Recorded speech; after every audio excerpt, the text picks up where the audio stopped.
I'm sitting here with Abby Johnson. Abby, thank you for joining us here for our Perfect Love series. Thanks for having me. We wanted to ask you some questions about having fearless pro-life conversations. Would you say that you receive a lot of hate from people who disagree with you? I do, but I think it's just because my story is pretty well known, and people who have worked in the abortion industry are a particular threat to people who support abortion because we know a lot of the dirty secrets that are trying to be covered up by abortion clinics and the abortion industry. And so the abortion movement really wants to silence us and our voices. You first started working at an abortion clinic because you genuinely believed that you were helping women. Do you believe that most people who work at abortion clinics believe that same thing? I believe that overwhelmingly women who start working in the abortion clinic do so because they want to help women, also because the majority of them have also had abortions themselves. So they have this desire to help women go through what they have also been through. The way that they describe it to us, anyway, is that they kind of feel like they're on this sinking ship and they're trying to drag other people in to sort of justify their own actions. And I think that's why we see such a large number of women who have had abortions working in the abortion industry. You were a director of a Planned Parenthood, is that right? That's correct. If there's a community that they want to reach the people in that abortion clinic, or they want to see that clinic close down and those people receive healing, what would you suggest is the best way that they go about that? So I think you have to have the right heart if you're going to reach out to people who are actively working in the abortion industry. I talk to a lot of pro-lifers who they're good people and they have good intentions, but they say to me, you know, I'm really angry with the people who work in abortion clinics. And I mean, I get it. I understand the anger, I do. But if that's you, then you're not the right person to be trying to reach out and to develop a relationship with those clinic workers, because there's just really no room for anger on the sidewalk in front of an abortion facility.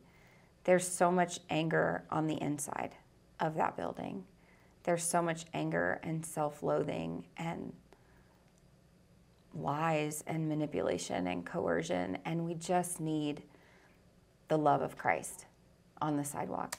So how do you love your abortion worker? So I think that, just trying to get to know them.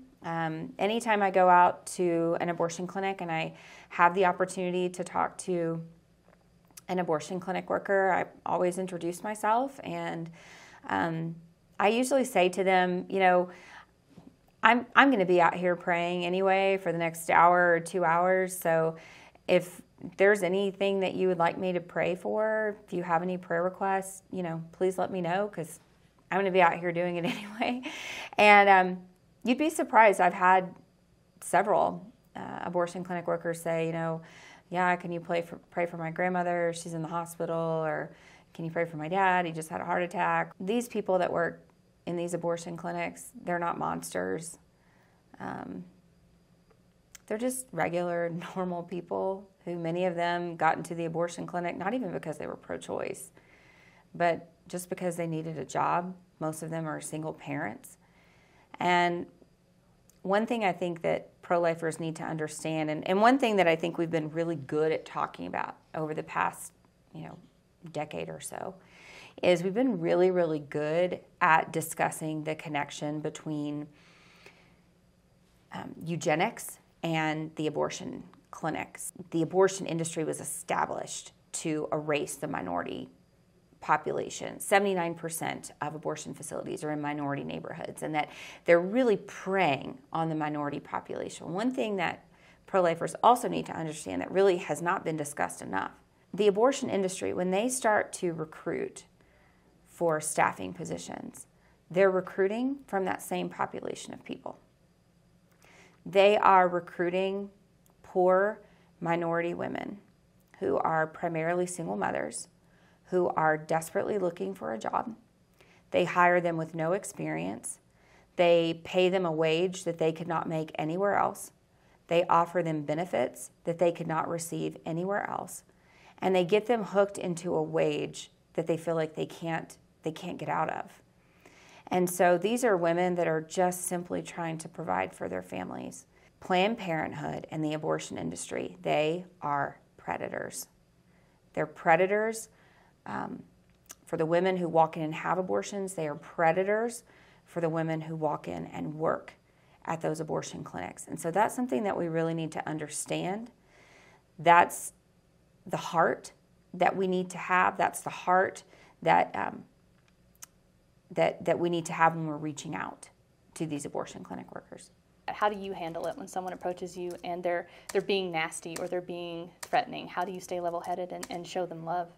You know, what I do is if someone really comes at me and they're ugly to me, I try to just open up some dialogue, and if they're still coming at me and it's still not being, fruitful, then basically what I do is I just drop some truth in that comment or in that conversation that I'm having, and then I pray. I pray silently, I pray in my head, and then I just walk away.